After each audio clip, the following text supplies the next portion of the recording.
So, this might be news to you, but film has been considered art for some time. I know it's not like the numerous annual festivals and awards gave that away. Well, art tends to be scrutinized based on quality, sure, but also by merit. For example, how does this contribute to society and how we view the world, life, anything really? Well, more news for you, it's usually the reasoning of public decency that films are censored. Maybe not as blatantly as reality TV, with the censor bars and the bleeped out words, but many films have to cut back on language, sexual imagery, or violence to appease to a particular group, such as the MPAA.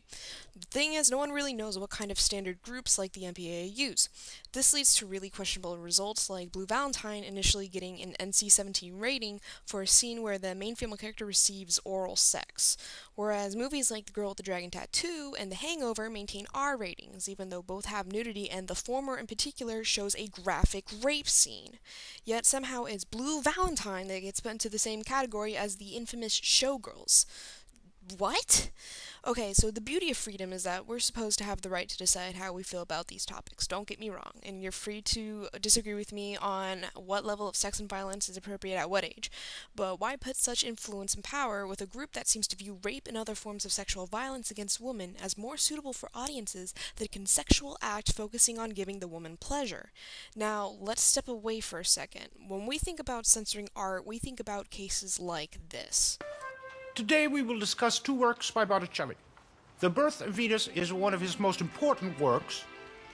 It is currently exhibited alongside Botticelli's other masterwork, Primavera, in the Uffizi Gallery in Florence. Both paintings depict the mythological goddess. The girls in the back.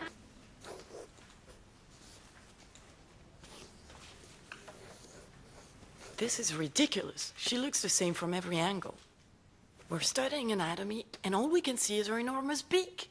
All students must. Persepolis is a terrific example of how powerful forced perceptions of decency and modesty can have on a society, especially in a matter of a few years. People tried to hide everything from PDA and rock music to drugs and alcohol from the authorities. Women in particular were affected by constantly changing rules about what attire and behavior were appropriate.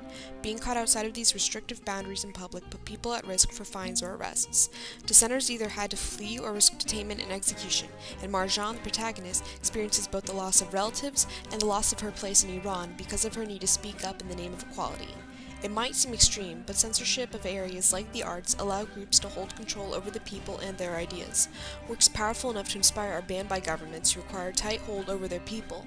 How much do you value the ability to express yourself through art, without restrictions?